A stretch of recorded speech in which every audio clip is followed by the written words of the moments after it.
New chapter start कर रहे हैं हम लोग। चैप्टर का नाम है लाइट। चैप्टर 9 है कि 10 है? लास्ट ईयर चैप्टर 10 था, है ना? क्योंकि एक चैप्टर कैंसिल हो गया है तो ये अब नया चैप्टर 9 बन गया है। तो लाइट का रिफ्लेक्शन वाला पार्ट प्रीवियस क्लास में हम लोग कर चुके हैं, उसका वीडियो अलग बन चुका है, ठीक है। हम लोग उसका सेकंड पार्ट करने जा रहे हैं, क्या है? Refraction of light. तो आपने देखा एक ग्लास स्लैब है यहां पर, और इस ग्लास स्लैब में लाइट जा रही है, ठीक है। जो लाइट उस किसी के ऊपर फॉल होती है, चाहे वो मिरर हो, लेंस हो और ग्लास स्लैब हो, इसको बोलते हैं इंसिडेंट रे। ये इंसिडेंट है, ठीक है। और ये अंदर वाली जो लाइट है इसको क्या बोलते हैं? रिफ्रैक्टेड, है ना? अभी और डिटेल में देखेंगे रिफ्रैक्टेड रे। और जो बाहर निकल के आ गई सरफेस से, इसको बोलते हैं इमर्जेंट रे। तो आपने देखा कि लाइट बेंड हो रही, बिल्कुल सीधी नहीं जा रही है ना? जानी जो चाहिए थी सीधी बिल्कुल। मिरर में भी हमने देखा था, मिरर में क्या होता था कि रिफ्लेक्टिंग सरफेस से रिफ्लेक्ट होके बाउंस बैक होती थी डेफिनेटली, लेकिन जाती सीधी थी। यहां पर बेंड हो गई। आपने देखा एक बार बेंड यहां हो रही है और एक बार बेंड यहां हो रही है। तो बेसिकली बेंडिंग कहां हो रही है? जहां पर मीडियम चेंज हो रहा है। बेंडिंग कहां हो रही है? जहां पर मीडियम चेंज हो रहा है। फर्स्ट मीडियम है एयर, है ना? लाइट कहां से आ रही है? एयर से आ रही है। फर्स्ट मीडियम एयर, एयर से लाइट कहां जा रही है? ग्लास में। यहां मीडियम चेंज हो रहा है, यहां पे बेंडिंग हो गई। फिर नेक्स्ट ग्लास से जा रही है वापस एयर में, फिर से मीडियम चेंज हुआ, बेंडिंग हो गई, राइट? तो बेंड हो रही है लाइट। तो रिफ्रैक्शन में बेसिकली यही होता है, लाइट बेंड होती है, ठीक है। रिफ्लेक्शन में बेंड नहीं होती है, स्ट्रेट जाती है। यहां पर बेंड होती है और डिटेल में पढ़ेंगे अभी। ये तो सिर्फ एक फिगर है, ठीक। Next point is cause of refraction. Refraction होता क्यों है? Due to the change in the speed of light. जब भी एक मीडियम से दूसरे मीडियम में जाएगा, तो आपको मालूम है कि मीडियम की डेंसिटी अलग अलग होती है। एयर की डेंसिटी अलग है, वाटर की डेंसिटी अलग है, ग्लास की अलग है। तो डेंसिटी चेंज होगी तो स्पीड ऑफ लाइट चेंज हो जाएगी, है ना? होगी कि नहीं होगी? देखिए, आप अगर हम लोग एयर, वाटर, ग्लास में तीन चीज की बात कर रहा हूं, तो सबसे कम डेंसिटी किसकी है?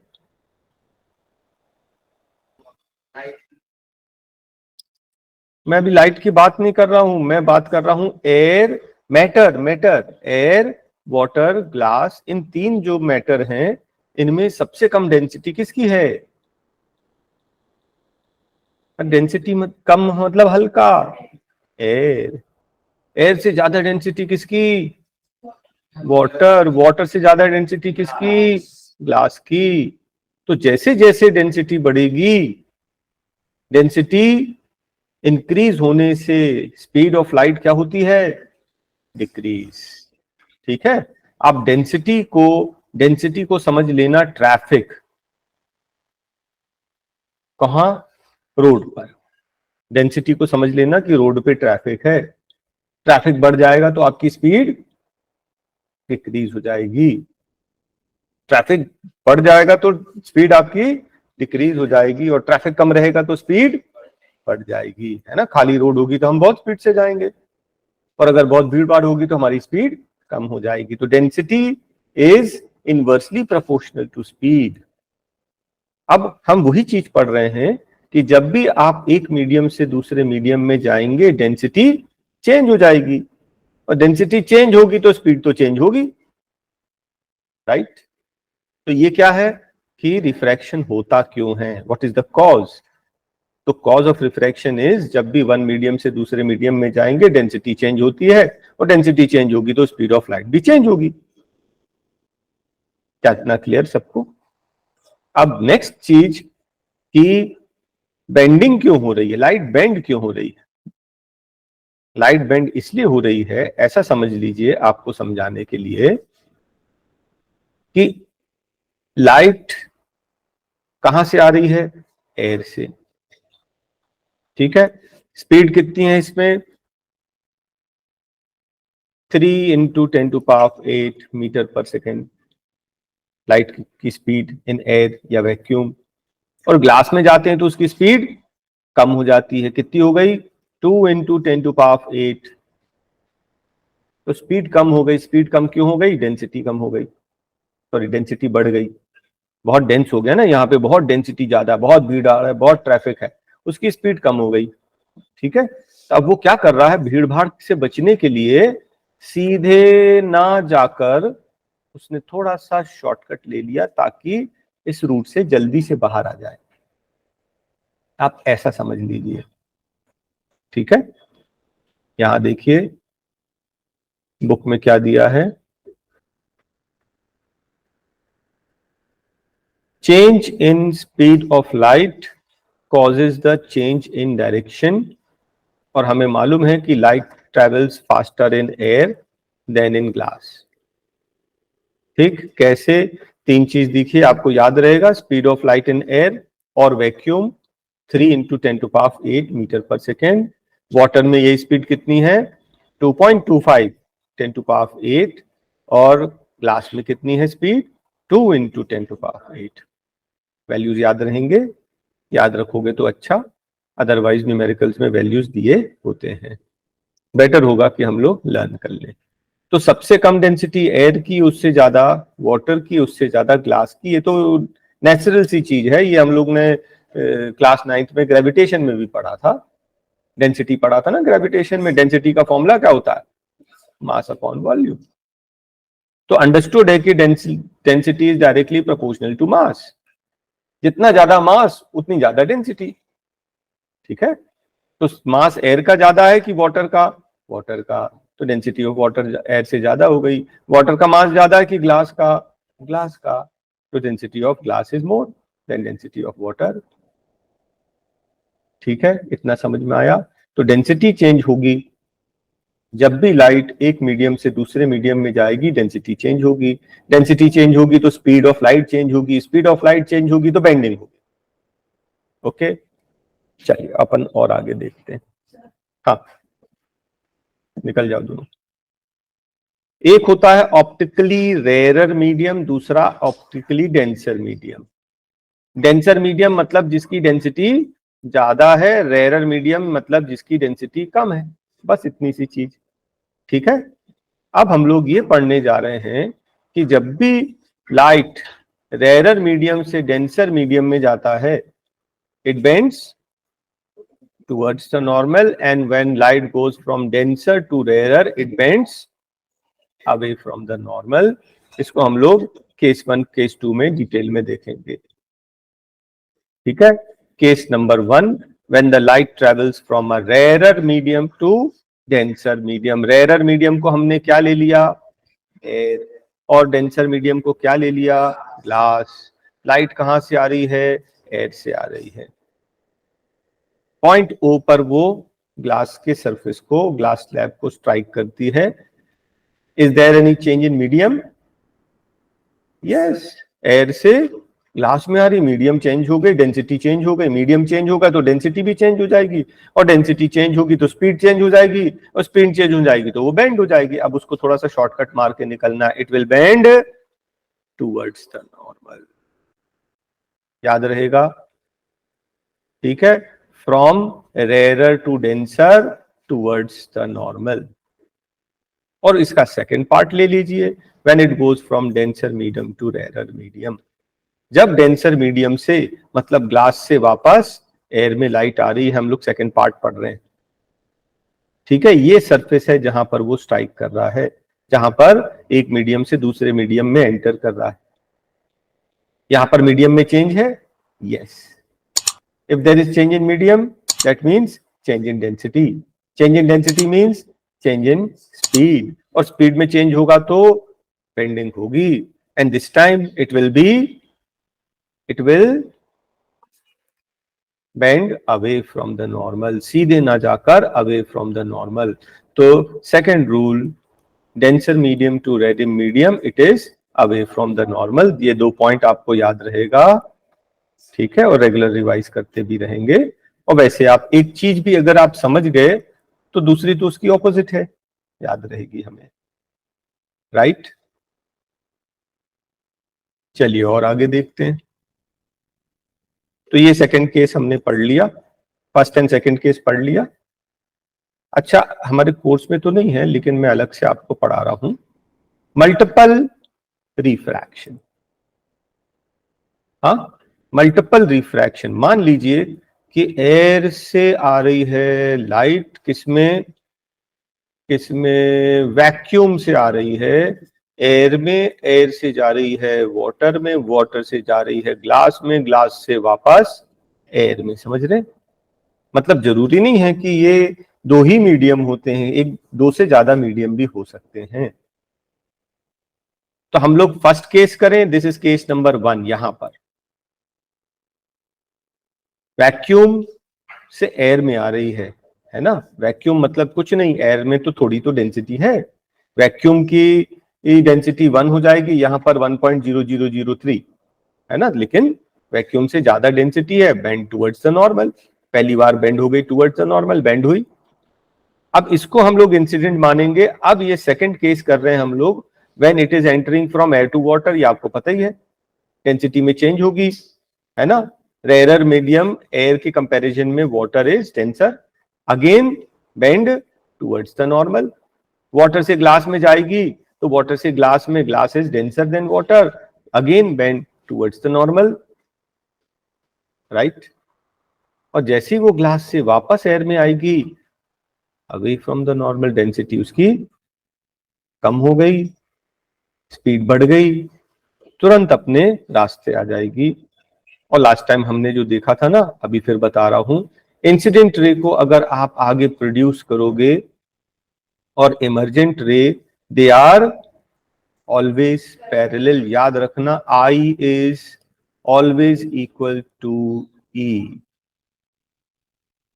आई से चेंज होगा R1, R1 से चेंज होगा R2, R2 से चेंज होगा R3, R3 से चेंज होगा E, and I is always equal to E।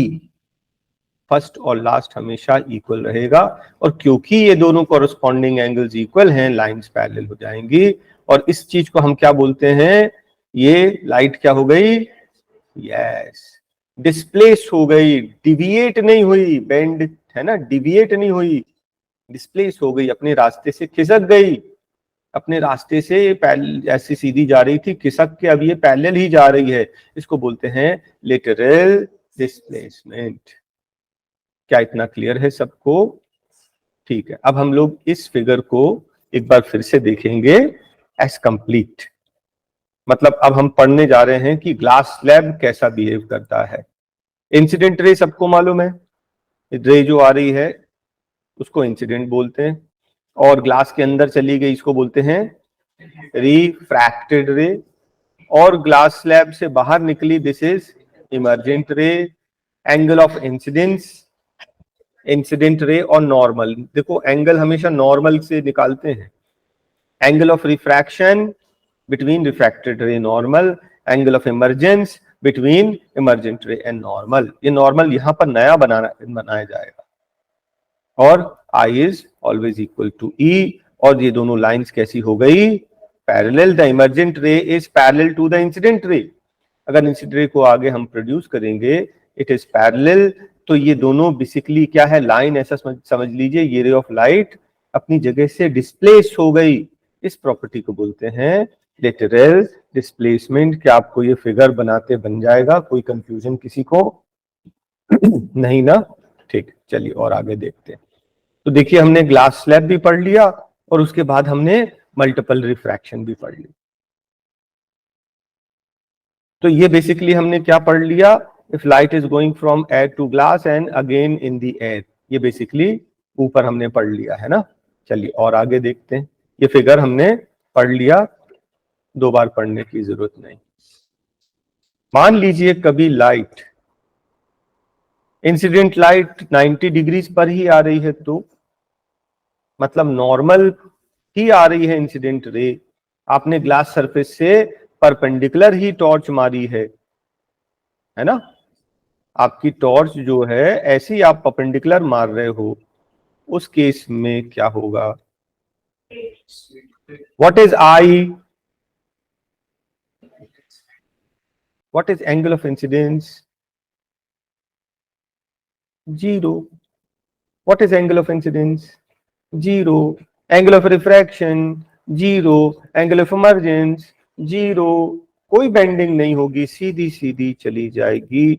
Special case है ये, जब भी लाइट परपेंडिकुलर आएगी, perpendicular to the glass slab, there will be no bend, वो बिल्कुल सीधी चली जाएगी। और याद रखना I equals to 0। Angle of incidence क्या होता है? Angle between incident ray and normal. तो यही इंसिडेंट है, यही नॉर्मल है, दोनों के बीच में एंगल 0 डिग्रीज। अगर कभी पूछा जाए तो याद रहेगा, there is no bending of light, it goes straight. Point is clear? Good. Next topic हम पढ़ने जा रहे हैं, what are the effects of refraction of light.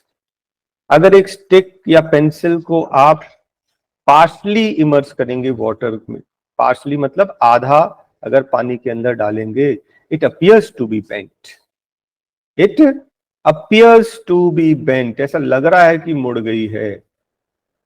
तो पानी में जाने क्या पेंसिल मुड़ जाती है, बेंड हो जाती है क्या? नहीं, हमें दिखता है कि बेंड हो गई। क्यों दिखता है बेंड हो गई? क्योंकि लाइट बेंड हो गई। देखिए ध्यान से देखना, हाँ, ये आप देख रहे हैं, ये पेंसिल है, आप ये देख रहे हैं, हमारी लाइट गई ऐसे, और अब कहां आ गई? यहां पे वाटर, मीडियम में चेंज हुआ, मीडियम में चेंज हुआ, रेयर मीडियम से डेंस मीडियम में लाइट जाएगी, it will bend towards the normal, normal की तरफ बेंड हो जाएगी, और ये यहां पर आके हमें इसका जो टिप है वो दिखाई देगा। क्या आपको समझ में आया? ठीक है। लेकिन हमारा ब्रेन सोचता है, हम लोग सोचते हैं कि हम लोग तो सीधे देखते हैं, लाइट सीधी ट्रेवल करती, आपका दिमाग बोल रहा है कि नहीं, ये लाइट ऐसी बेंड नहीं हो रही, ये लाइट स्ट्रेट जा रही है, टिप यहां पर है। हमारे ब्रेन में जो इमेज बनती है वो बनती है यहां पर, बोले नहीं यहां पर है, एक्चुअली ऐसा क्यों दिख रहा है? क्योंकि लाइट बेंड हो गई। हमारा दिमाग मानता ही नहीं है, हम लोग मानते ही नहीं है कि लाइट बेंड हो सकती है, हमको लगता है नहीं सीधी जा रही, और वहीं पे इमेज बनती है।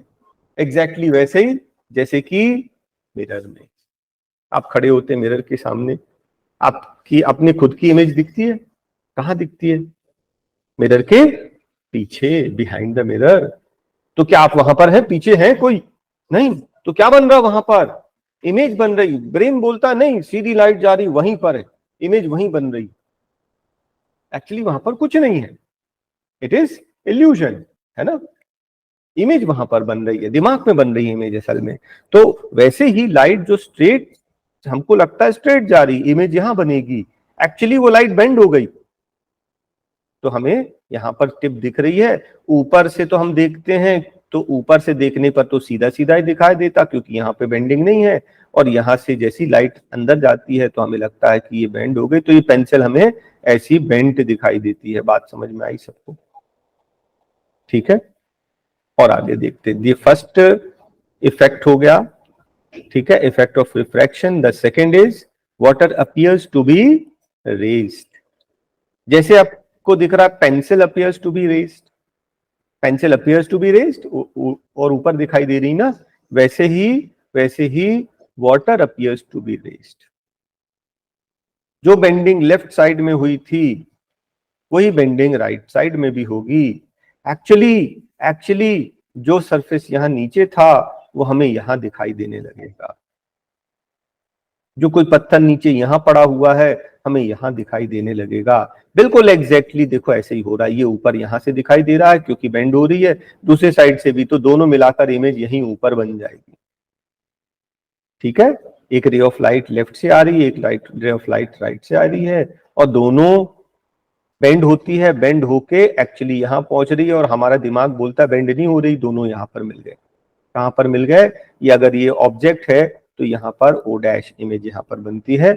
It appears to be raised. ठीक है ना? इसका मतलब पानी की जगह पर जब हम जाते हैं तो हमें केयरफुल रहना है, क्योंकि क्योंकि the floor appears to be raised. ठीक है? हमें कम गहरा दिखाई देता है, एक्चुअली वो ज्यादा गहरा होता है। क्या आपको ये सेकंड पॉइंट क्लियर है? Object appears to be raised. Pool of water appears to be less deep. असल में मैंने आपको ये वाला एग्जांपल समझा दिया है ना। Pool of water appears to be less deep, क्यों? क्योंकि the surface appears to be raised. असल में काफी क्लोजली रिलेटेड हैं ये दोनों पॉइंट। नेक्स्ट हम पढ़ने जा रहे हैं कि object placed in water appears to be raised. जैसे कि एग्जांपल ये कॉइन वाला है। मैंने आपको लास्ट टाइम जब ओरल पढ़ा रहा था तो बताया था, एक बोल लीजिए, बोल में कॉइन डाल दीजिए और आप धीरे धीरे दूर जाइए, इतनी दूर जाइए कि अब आपको कॉइन दिखना बंद हो गया। यहां से देखने पर आपको कॉइन दिखाई नहीं दे रहा है। इतना दूर जाके खड़े हो जाना, ए पोजीशन पे नहीं, बी पोजीशन पे नहीं, सी पोजीशन पर, जहां से आपको कॉइन दिखना बंद हो जाए। फिर किसी को बोलना कि इसमें थोड़ा सा पानी डाल दें। जैसे इसमें पानी डालेंगे ना, this coin appears to be raised, और अब आपको ये दिखाई देने लग जाएगा। तो दिखाई कब देगा? जब हम इसमें पानी डालेंगे। अगर पानी नहीं डालेंगे तो दिखाई नहीं देगा, क्योंकि पानी डालने से क्या होगा? पानी डालने से यहाँ पे लाइट बेंड हो जाएगी, बेंड हो जाएगी तो नीचे की चीज हमें ऊपर दिखाई देने लग जाएगी। ठीक है? तो वाटर में लाइट एयर से वाटर में जाएगी तो बेंड होगी, बेंड होगी तो नीचे की चीज हमें ऊपर यहां सामने दिखाई देने लग जाएगी। ये जो कॉइन आपका नीचे है, फिर से देखिए, आप यहां से देख रहे हैं, लाइट जैसी वाटर पे स्ट्राइक किया, बेंड टुवर्ड द नॉर्मल, और ये लाइट बेंड होके यहाँ की चीज हमें दिखाई दे रही है। लेकिन ब्रेन सोचता है कि हम लोग सीधा देखते हैं, लाइट बेंड नहीं हो रही, तो इसकी इमेज यहां पर बन रही है। It appears to be raised. ध्यान रहेगा। ठीक है? और एक दो बार और आप इसको समझ लेंगे, रिवाइज कर लेंगे तो बन जाएगा आपको सारे points. When a thick glass is placed on the matter, it appears to be raised. Same point अभी दिखा दूंगा। Lemon in water appears to be bigger, क्योंकि वो एज अ लेंस बिहेव करने लगता है, और ये फिर रिफ्रैक्शन में आएगा ये दोनों पॉइंट्स। सॉरी, ये चैप्टर नेक्स्ट चैप्टर में, ह्यूमन आईज वाले चैप्टर में कवर होगा। ठीक है? फिर से देखिए एक बार। Stick partially immersed in water appears to be bend. क्या ये पॉइंट क्लियर है? Object placed appears to be raised, clear है? Pool of water appears to be less deep, clear है? ये तीनों पॉइंट्स हमने डिटेल में डिस्कस कर लिया। These are all effects of refraction. Refraction के कारण ऐसा हो रहा है। ये देखिए क्या रखा मैंने, ग्लास स्लैब। ग्लास स्लैब को मैटर में ये पूरा ऐसे ही लिखा था, the writing appears to be higher in the glass. तो ये देखो जितने ग्लास में है वो ऊपर दिख रहे हैं ना, बड़े दिख रहे हैं, appears to be higher. Aditi, यहां 1.5 घंटे पूरे ना यहां दिमाग होना चाहिए और कहीं नहीं। ठीक है? चलिए यहां देखिए, next topic is laws of refraction. जैसे लॉ ऑफ रिफ्लेक्शन था, कितने लॉज तो रिफ्लेक्शन के थे? दो, 2 लॉज। वैसे यहां पे भी हैं। फर्स्ट लॉ तो सेम है, exactly same. Incident ray, refracted ray, normal at the surface all lie on the same plane. First point तो सेम है, एग्जैक्टली सेम। सेकेंड पॉइंट ये नया है आपके लिए। It is also known as Snell's law, क्योंकि Snell ने ये लॉ दिया था, इसको स्नेल्स लॉ। स्नेल ने क्या बोला? स्नेल ने बोला कि द साइन, ये ट्रिग्नोमेट्री है, है ना, मैथ्स में चैप्टर 8 में पढ़ेंगे। साइन बेसिकली क्या होता है मैं आपको शॉर्ट में बता दूं। What is sine? Sine of any angle is basically the sum people have perpendicular upon hypotenuse. मान लीजिए कि कोई राइट ट्राइंगल है, तो एंगल, अगर मैं इस एंगल की बात कर रहा हूं, इसके सामने परपेंडिकुलर होता है, नीचे बेस और ये हाइपोटेन्यूज होता है, तो इसके रेशियो के इक्वल है। परपेंडिकुलर अपॉन हाइपोटेन्यूज का जो रेशियो है दैट इज कॉल्ड साइन। ठीक है, और उसी तरह से, अच्छा दूसरे की जरूरत नहीं, तो साइन समझ गए। साइन किसका? एंगल ऑफ इंसिडेंस का। एंगल ऑफ इंसिडेंस मालूम है? एंगल ऑफ इंसिडेंस, ये जो एंगल ऑफ इंसिडेंस है, इस एंगल ऑफ इंसिडेंस का क्या निकालना है आपको? साइन। और दूसरा क्या लेना है? एंगल ऑफ रिफ्रैक्शन, उसका भी साइन। एंगल ऑफ इंसिडेंस का साइन लीजिए, एंगल ऑफ रिफ्रैक्शन का साइन लीजिए, उन दोनों को डिवाइड कर दीजिए, तो क्या आएगा? दिस जो रेशियो है विच इज कांस्टेंट, ये हमेशा फिक्स होता है। आप एंगल चेंज कर करके देख लो, आप ग्लास के लिए करके देख लो, वाटर के लिए करके देख लो, है ना। ग्लास के लिए करके देखिए वैल्यू सेम आएगी, वाटर के लिए करके देखिए वैल्यू सेम आएगी, लेकिन ग्लास और वाटर की अलग अलग आएगी।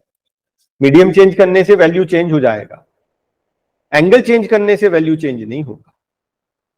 बात समझ में आई? मतलब सेम एक्सपेरिमेंट आप रिपीट करें, चाहे ग्लास लेकर एंगल कोई भी ले लो, एंगल 30 ले लो, 40 ले लो, 50, 60, 70, 80, और आपका रिफ्रैक्शन जो भी आ रहा है उसका रेशियो निकालेंगे, it will always come constant. मैं आप डिटेल में और बता दूंगा। This is Snell's law. Snell ने बोला कि एंगल ऑफ इंसिडेंस का साइन लीजिए और एंगल ऑफ रिफ्रैक्शन का भी साइन लीजिए, दोनों को डिवाइड कर दीजिए, value is a constant, and this is written as mu 2, 1 ऐसे लिखते हैं। मतलब कि this is refractive index of the second medium with respect to the first medium. This value is known as refractive index of the second medium with respect to first medium.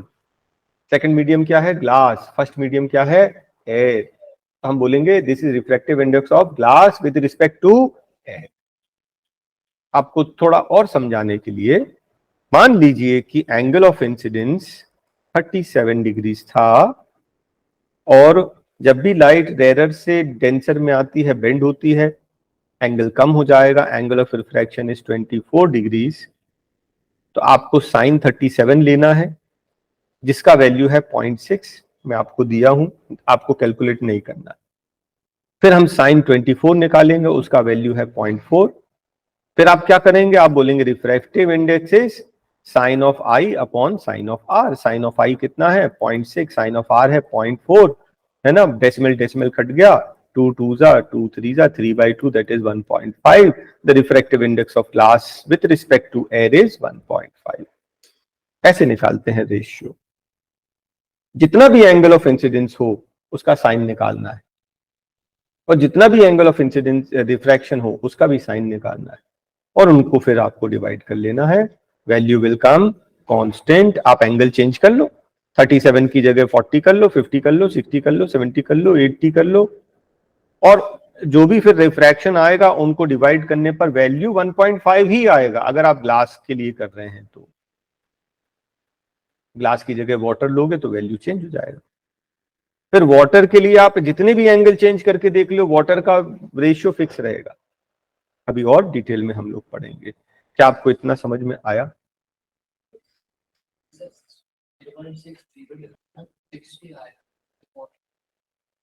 Point के बाद 0 का कोई value नहीं होता, 0.6 लिखते हैं एक ही बात है, 0.4 लिखते हैं एक ही बात है। ठीक है, चलिए और आगे देखते हैं। एक डेफिनेशन और है। अभी हमने एक डेफिनेशन की, किसकी? रिफ्रैक्टिव इंडेक्स की। रिफ्रैक्टिव इंडेक्स की हमने क्या डेफिनेशन की? Sine of angle of incidence divided by sine of angle of refraction is called refractive index. This is definition given by Snell. एक डेफिनेशन और है जो स्पीड से रिलेटेड है। अगर हमें निकालना है refractive index of glass with respect to air, हम बोलेंगे respective index of air divided by refractive index speed of light in the second medium that is glass. समझ में आया? नहीं, फिर से देखिए, हमें क्या निकालना है? रिफ्रैक्टिव इंडेक्स किसका? ग्लास का। तो ग्लास का रिफ्रैक्टिव इंडेक्स निकालना है, तो लाइट कहां से आ रही है? एयर से। हम बोलते हैं refractive index of glass with respect to air. ठीक है। Refractive index of the second medium with respect to first medium. First medium को ऊपर लिखेंगे, speed of light in first medium that is air divided by speed of light in the second medium that is glass. ये formula है।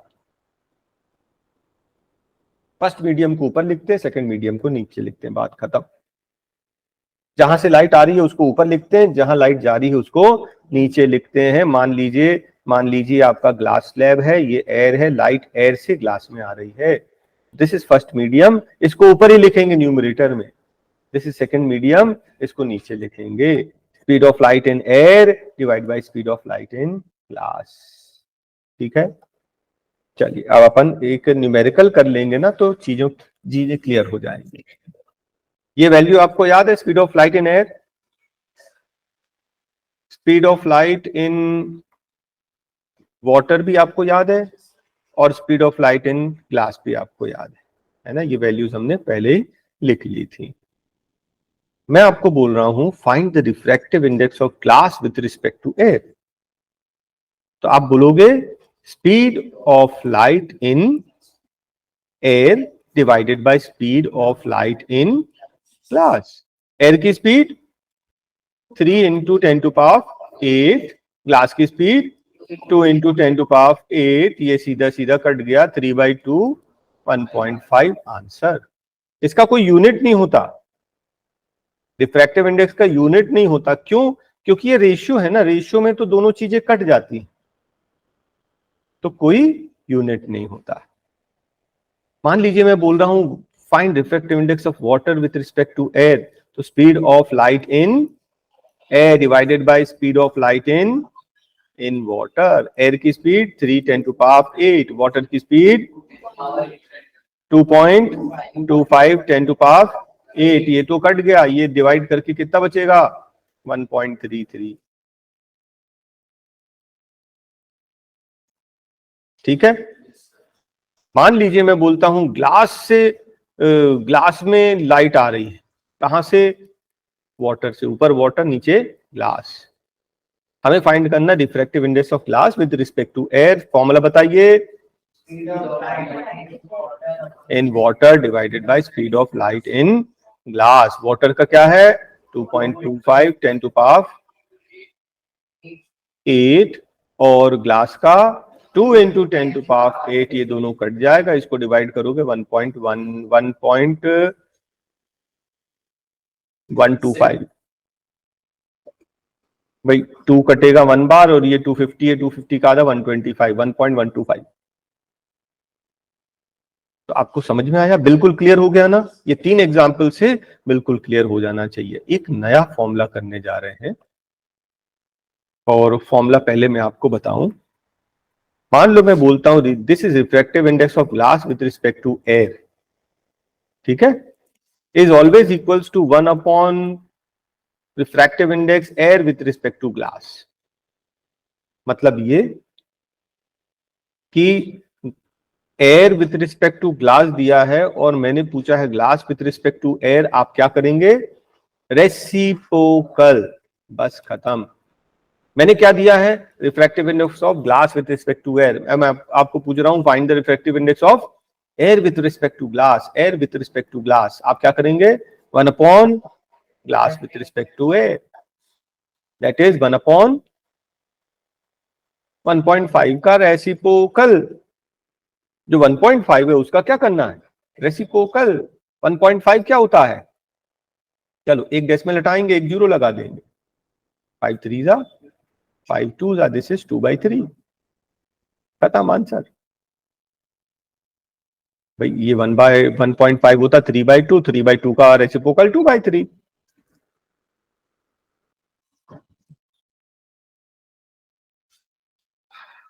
अदिति,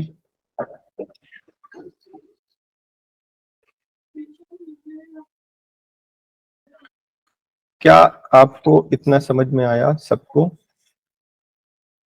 अच्छा, अब देखिए एक list दी है किसकी, कुछ सब्सटेंसेस जिनके रिफ्रैक्टिव इंडेक्स आपको मालूम होने चाहिए। देखिए हमें मालूम है वैक्यूम का 1 होता है और एयर का 1 तो नहीं है, लेकिन 1.0003 it can be considered to be 1।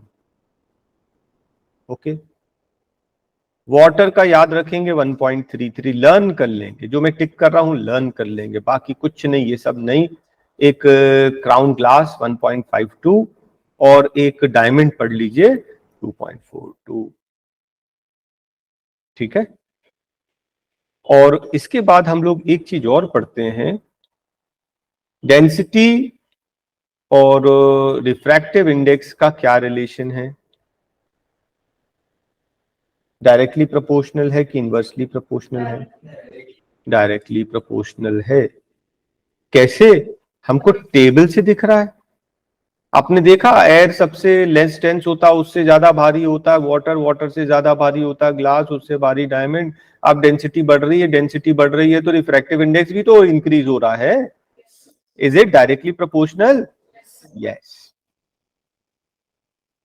Bending is directly proportional to refractive index, yes कि no?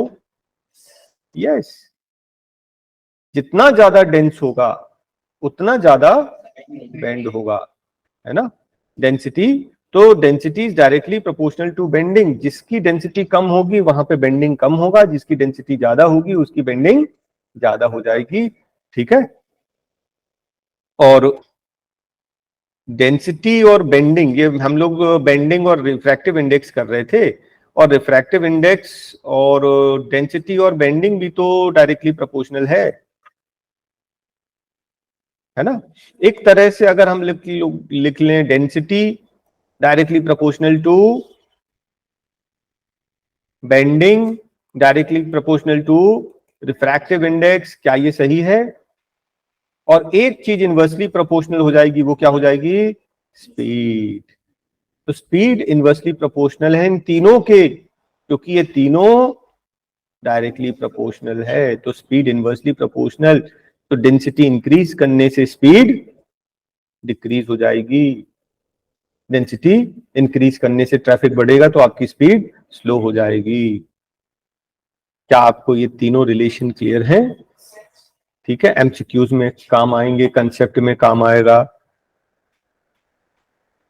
Next topic is refraction of light by spherical lenses. अब हम कहां पहुंच गए हैं? लेंस।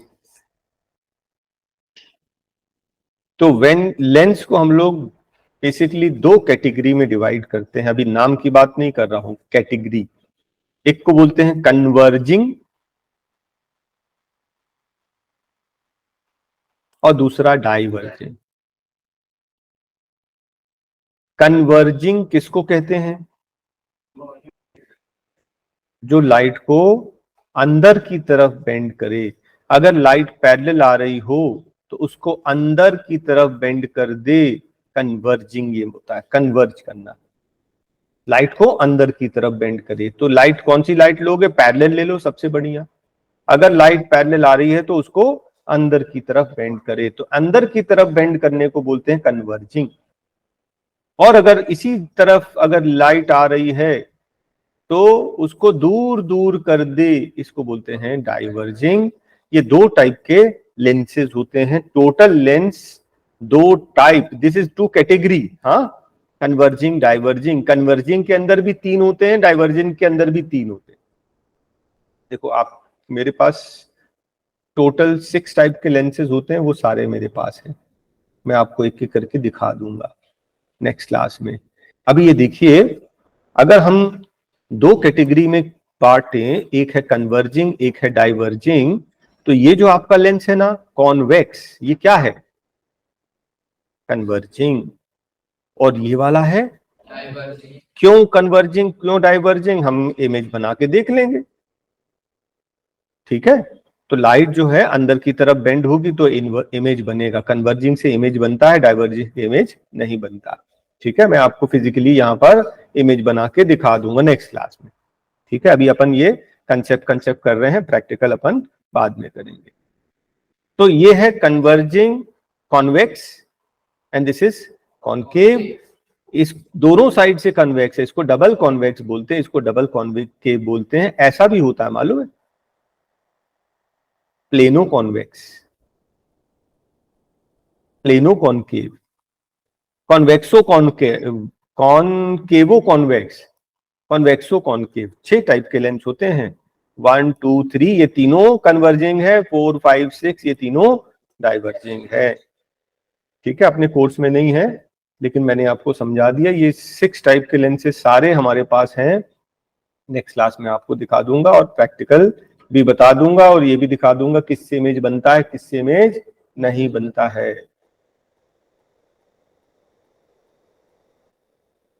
ठीक है, चलिए आगे देखते हैं। अब नेक्स्ट टॉपिक जो आता है, this is terms related to lens. इसके पहले एक चीज जरूरी, आपको याद होगा जब हम लोग ने मिरर किए थे तो उसके रे डायग्राम के लिए कुछ मेजरमेंट्स लिए थे, याद है? तो मिरर में क्या क्या हमने मेजरमेंट लिया था, याद है क्या? बिल्कुल ठीक। मिरर में हमने, मैं एक खाली जगह पर देख के लिख देता हूं, यहां पर मिरर में हमने क्या किया था, एक हमने स्ट्रेट लाइन बनाई थी, एक स्ट्रेट लाइन बनाई थी, इसको हमने बोला प्रिंसिपल एक्सिस। एक पॉइंट ले लिया हमने, कहां पर? लेफ्ट साइड में, इसको बोल दिया सेंटर ऑफ कर्वेचर। 6 सेंटीमीटर का आर्क खींचा, आर्क कहां खींचा? राइट की तरफ। यहां पर शेडिंग कर दिया, ये कौन सा बन गया? Concave mirror. 6 सेंटीमीटर पर है इसका पोल, 3 सेंटीमीटर पर हमने फोकस, है ना? तो ये टोटल जो है रेडियस ऑफ कर्वेचर कितना लिया था? 6 सेंटीमीटर, तो फोकस उसका आधा 3 हो गया था, याद है सबको? मेजरमेंट से बनाएंगे कभी प्रॉब्लम नहीं आए। फिर इसी में हमने क्या किया था कि फिर से हमने प्रिंसिपल एक्सिस बनाया, एक पॉइंट जो सी हमने राइट साइड पे लिया और लेफ्ट साइड पर हमने 6 सेंटीमीटर का आर्क काटा, अंदर की तरफ पॉलिश कर दिया और 3 सेंटीमीटर पर फोकस बना दिए। ये कौन सा मिरर बन गया? Convex mirror. तो हमने मेजरमेंट से किया था ये दोनों, याद है सबको? ठीक, अब हम क्या करने जा रहे हैं? Second part, lens. तो लेंस के भी रे डायग्राम्स बनाने पड़ेंगे और रे डायग्राम बनाने पड़ेंगे तो उसके भी मेजरमेंट्स लगेंगे। तो मेजरमेंट्स में क्या करेंगे मालूम? दोनों सेंटर टू सेंटर, दोनों साइड कर्वेचर है, सेंटर टू सेंटर बोल दो, चाहे 2f1 से 2f2 बोल दो, इट विल बी कितना ले लें? 11। कितना लेना है? 11। दोनों सेंटर ऑफ कर्वेचर के बीच का डिस्टेंस 11 और रेडियस कितना लेना है? 6। दोनों साइड से, दोनों साइड से 6 + 6 कितना हो गया? 12, और बीच में 1 कम है, ये 11 है, तो बीच में ओवरलैपिंग है। फिर से देखिए, हम बनाएंगे एक स्ट्रेट लाइन जिसको बोलेंगे प्रिंसिपल एक्सिस। एक पॉइंट लेंगे लेफ्ट पर, इसको क्या बोलेंगे? Centre of curvature. लेंस में हम लोग उसको 2f1 बोलते हैं, 2f1 रेडियस का डबल, है ना? आपको मालूम है ना कि r = 2f, तो r ना बोल के हम लोग 2f बोल रहे हैं। ये लेफ्ट में ले लिया, फिर इनके बीच का डिस्टेंस कितना लेना है? 11 सेंटीमीटर पर एक दूसरा पॉइंट बनाएंगे, इसको बोलेंगे 2f2। ये समझ लीजिए C1 C2 हो गया कर्वेचर्स। फिर 2f1 को सेंटर लेकर 6 सेंटीमीटर का आर्क काटेंगे, 2f2 को सेंटर लेकर 6 सेंटीमीटर का आर्क काटेंगे। ये आपका लेंस तैयार हो गया। कौन सा लेंस? कॉन्वेक्स लेंस, कॉन्वेक्स, दोनों साइड कॉन्वेक्स, डबल कॉन्वेक्स। ठीक है, नाम तो डबल कॉन्वेक्स है लेकिन ये इतना कॉमन है कि इसको कॉन्वेक्स ही बोलते हैं। मेजरमेंट्स क्लियर है? 2f1 2f2 के बीच में डिस्टेंस कितना बनाना है? 11, और दोनों रेडियस कितने सेंटीमीटर से काटने हैं? 6। अपने आप बढ़िया सा आपका मिरर बन जाएगा, ये लेंस बन जाएगा, और उसके बाद जितने टर्म्स हैं और जो सब हम लोग डिस्कस कर लेंगे एक एक करके, ठीक है। तो अब हम इसके टर्म्स पढ़ने जा रहे हैं, ठीक है। हम क्या पढ़ने जा रहे हैं, इसके टर्म्स। तो टर्म्स पढ़ने के लिए पहले मैं एक फिगर पेस्ट कर लेता हूं। कौन सा फिगर पेस्ट करना पड़ेगा, चलो जाने दो, मैं बना लेता हूं।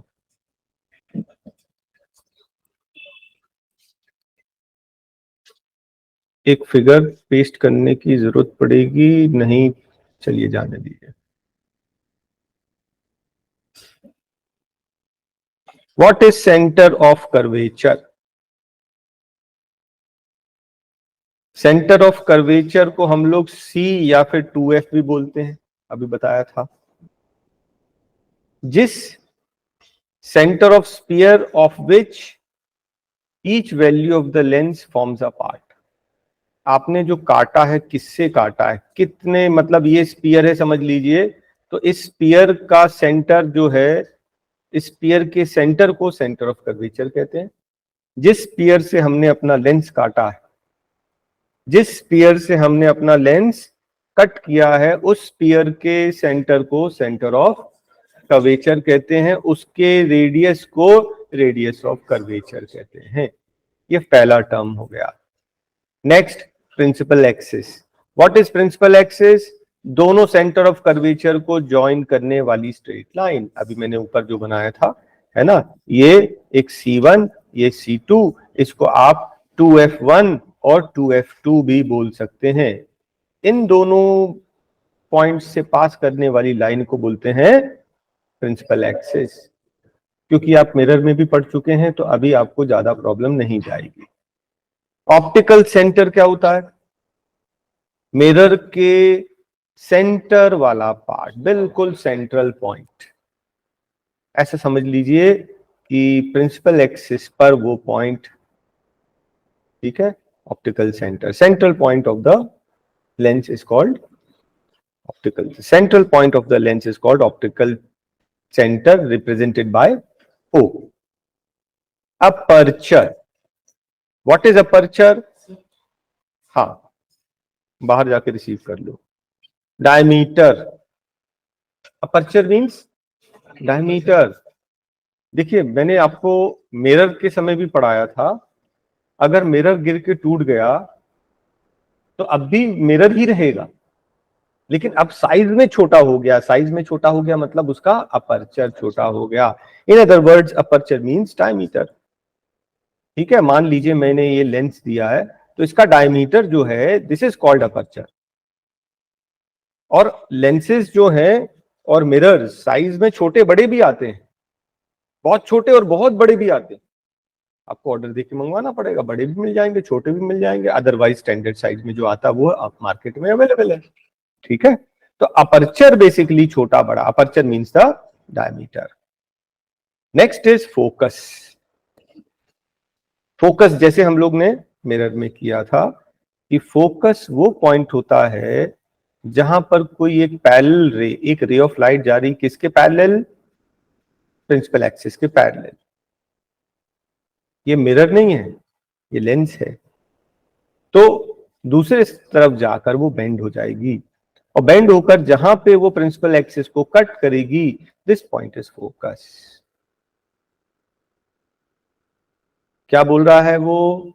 अ ray of light parallel to principal axis converge करेगी, कन्वर्ज करेगा कन्वेक्स लेंस में। कन्वर्ज मतलब अंदर की तरफ बेंड होगा, और जहां पर वो जाकर प्रिंसिपल एक्सिस को कट करेगा, उस पॉइंट को बोलते हैं फोकस।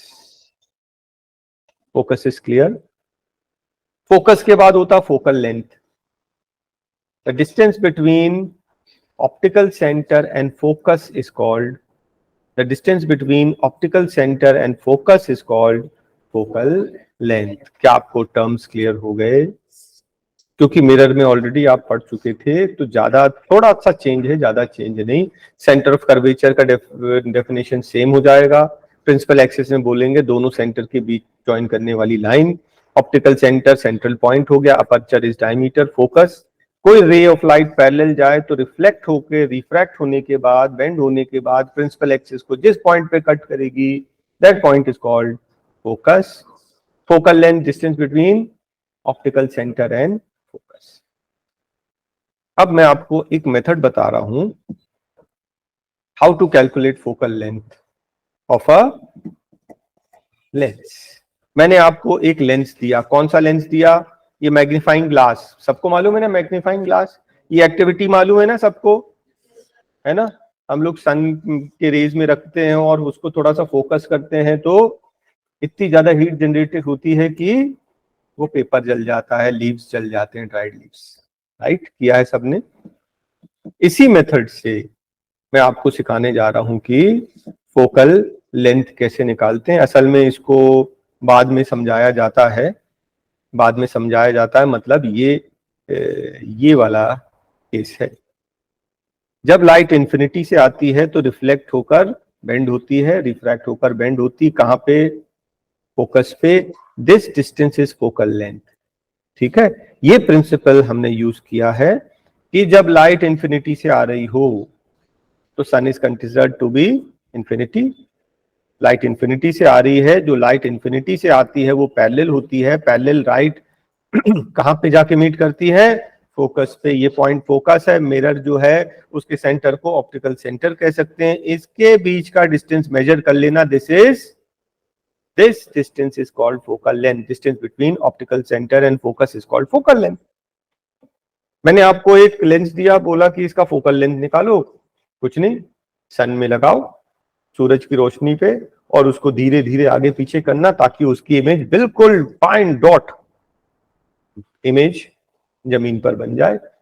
ठीक है, तो ये जो इमेज बनी है और मिरर, इन दोनों के बीच के डिस्टेंस को फोकल लेंथ कहते हैं।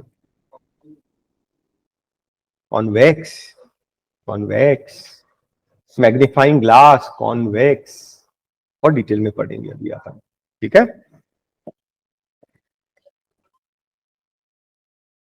अच्छा एक मिनट रुको जरा। देखो, ये आपने देखा दो टाइप के लेंस, एक ये है कॉन्वेक्स और ये है कॉनकेव। कॉन्वेक्स जो होता है वो बीच में मोटा होता है और साइड्स में पतला, और कॉनकेव, केव जैसा गहरा, बीच में गहरा, बीच में थिन और साइड्स में थिक। ठीक है, इनसे इमेजेस कैसी बनती हैं वो अभी हम पढ़ने जा रहे हैं, इमेजेस में बताऊंगा आपको इनसे इमेजेस कैसी बनेगी। ठीक है, आपने आपने मिरर्स पढ़े थे, याद है ना? उसका ऑपोजिट हो जाएगा। ऑपोजिट कैसे हो जाएगा? जो आपने मिरर में पढ़ा था, मैं यहां पे बता रहा हूं, यहां पर लिख देता हूं। आपने दो टाइप का मिरर पढ़ा था, कौन कौन सा? कॉन केव मिरर पढ़ा था, ये वाला, और कॉन वैक्स मिरर पढ़ा था, ऐसा, याद है? कितने केसेस बने थे कॉनकेव मिरर के? 6 केसेस। कॉन्वेक्स मिरर के कितने बने थे? 2 केसेस। यहां पे उल्टा हो जाएगा, कॉन्वेक्स लेंस के 6 केसेस बनेंगे। कॉनकेव की जगह वैक्स कर देना मिरर में, इसके 6 केसेस बनेंगे, और कॉन्वेक्स की जगह कॉनकेव लेंस करोगे तो इसके दो इमेजेस बनेंगे, 2 केसेस बनेंगे। बाकी डिटेल में अभी हम डिस्कस करने जा रहे हैं। Terms clear? फोकल लेंथ कैसे निकालेंगे क्लियर? नेक्स्ट टाइम और अच्छे से आपको रिवाइज करा दूंगा, 1-2 बार रिवाइज कराऊंगा, चीजें क्लियर हो जाएंगी। और ज्यादा रिवाइज नहीं कराऊंगा, वीडियो है देख लेना, कराऊंगा। Okay, rules for formation of image. Mirror में थे रूल्स, कितने रूल्स थे मिरर में? 4। फर्स्ट, पैरेलल आएगी तो रिफ्लेक्ट होके फोकस से जाएगी, फोकस से आएगी तो रिफ्लेक्ट होके पैरेलल हो जाएगी, कर्वेचर से आएगी तो कर्वेचर से ही जाएगी, और अगर पोल पे आएगी तो सेम एंगल बनाएगी और अदर साइड रिफ्लेक्ट हो जाएगी, I = R। यहां पर 3 रूल्स हैं। फर्स्ट, अगर रे ऑफ लाइट पैरेलल है तो रिफ्लेक्ट होकर फोकस से ही पास होगी, it is a rule. Second, अगर लाइट फोकस से आ रही है रिफ्लेक्ट होकर पैरेलल ही जाएगी। और थर्ड, जैसा था सी वाला, अगर लाइट ऑप्टिकल सेंटर पे आ रही है अनडिविएटेड, सीधी निकल जाएगी, बिल्कुल बेंडिंग नहीं होगी। अगर लाइट ऑप्टिकल सेंटर पर आ रही है तो बेंड नहीं होगी, सीधी चली जाएगी। थ्री रूल्स क्लियर हैं? इन थ्री में से कोई टू रूल्स यूज करके हम लोग इमेजेस बनाएंगे। जैसे वहां पर 4 रूल्स थे, 4 में से कोई 2 रूल्स यूज करके बनाते थे, यहाँ पर 3 रूल्स हैं, इन 3 में से कोई 2 रूल्स यूज करके हम लोग इसको बनाएंगे।